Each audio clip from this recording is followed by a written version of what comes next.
বাংলাদেশ পাকিস্তানকে টাইব্রেকারে হারিয়ে ফাইনালে উঠল। ইসরায়েলি হামলায় আবারও কেঁপে উঠল বৈরুত। হিজবুল্লাহর নতুন প্রধান কে হচ্ছে? আজকে আমি আপনাদের সাথে এই তথ্যটি শেয়ার করব, তাই সম্পূর্ণ দেখার অনুরোধ রইল ভিডিওটি। হিজবুল্লাহ নেতা হাসান নাসরুল্লাহকে হত্যার একদিন পর লেবাননের রাজধানী বৈরুতে ফের হামলা চালায় ইসরায়েল। লেবাননের গণমাধ্যমের মতে আজকের হামলাটি হিজবুল্লাহর নির্বাহী পরিষদের উপপ্রধান নাবিল কিয়াককে লক্ষ্য করে। হামলায় তিনি আহত বা নিহত হয়েছেন তা স্পষ্ট নয়। শুক্রবার বৈরুতে দরিয়াহ শহরে ভয়াবহ বিমান হামলা চালায় ইসরায়েলি বিমান বাহিনী। হাসান নাসরুল্লাহ সহ আরও অন্তত 11 জন নিহত হয়েছে এই হামলায়।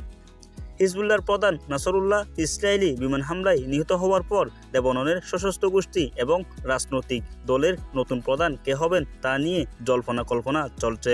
ধারণা করা হচ্ছে হিজবুল্লাহর দ্বিতীয় গুরুত্বপূর্ণ ব্যক্তি হিসাবে বিবেচিত হাশেম সাইফুদ্দিন এই দলের নতুন প্রধান হচ্ছে। কিন্তু প্রশ্ন হলো, কে এই নতুন হাশেম সাইফুদ্দিন?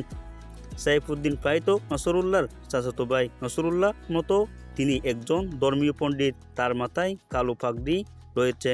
বাংলাদেশ বনাম পাকিস্তান অনূর্ধ্ব-17 চ্যাম্পিয়নশিপ পুরো সময় 2-2 গোলে ড্র। তাই বিজয়ী দল নির্বাচন করতে টাইব্রেকার ব্যবহার করতে হয়। হাড্ডাহাড্ডি লড়াইয়ে সেই লড়াই শেষ দৃশ্য বাংলাদেশি কিশোরদের মুখে হাসি। চাপ অনূর্ধ্ব-17 চ্যাম্পিয়নশিপের সেমিফাইনালে টাইব্রেকারে পাকিস্তানকে 7-8 গোলে হারিয়ে ফাইনালে জায়গা করে নেয় বাংলাদেশ। তাহলে ভিডিওটি দেখে কেমন লাগলো বিস্তারিত অবশ্যই আমাদের কমেন্ট বক্সে জানাবেন, এবং আপনি যদি আমাদের চ্যানেলের প্রথম হয়ে থাকেন আমাদের চ্যানেলটি অবশ্যই সাবস্ক্রাইব করবেন এবং ফেসবুক পেজটি অবশ্যই ফলো করবেন। আসসালামু আলাইকুম রহমতুল্লাহি ওয়া বারাকাতুহু।